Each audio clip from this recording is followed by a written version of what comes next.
Pour ne rater aucune de nos vidéos, n'oubliez pas de vous abonner et d'activer la cloche. De l'extérieur, par l'extérieur et pour l'extérieur. Ça veut dire quoi? Ça veut dire que les multinationales s'approprient notre économie et nous n'avons pas la possibilité d'investir parce que tout simplement nos devises ne nous appartiennent pas. Et nos épargnes même sont dans des banques, je veux dire, qui ne nous appartiennent pas. Il y a un frémissement d'industrialisation, mais c'est une croissance qui est tirée de l'extérieur. La France n'a aucun intérêt à se débarrasser du CFA. C'est un matelas de réserve en devises pour la France. Et donc, elle n'a aucun intérêt. Aucun. Et donc, toutes les manœuvres nécessaires pour conserver ce matelas-là, vous savez que nos réserves en or sont en France. Et donc, si vous avez votre réserve en devises en France, vos réserves en or en France, c'est comme si vous travailliez et puis c'est quelqu'un d'autre qui gère votre salaire.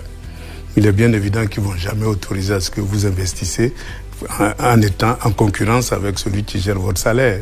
Et donc la question de l'industrialisation est forcément liée à la souveraineté monétaire.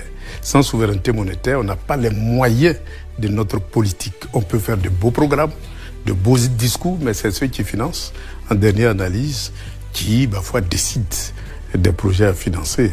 Et donc, comme vous le constatez ces derniers temps, on a une vague de croissance tirée par le bâtiment et les travaux publics, parce que c'est nécessaire pour évacuer les produits finis de l'Europe vers l'Afrique, mais aussi nécessaire pour évacuer les matières premières de l'Afrique vers l'Europe.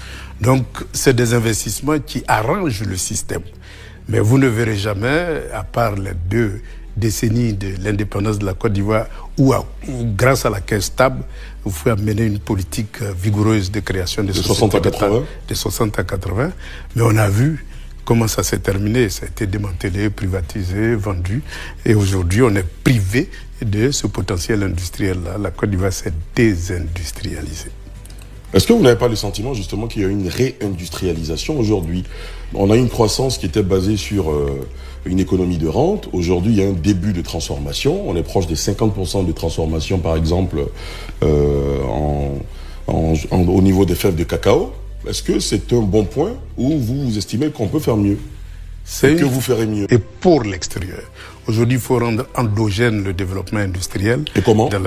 Justement, c'est qu'aujourd'hui, quand vous prenez le paysan, il est encore dans l'informel.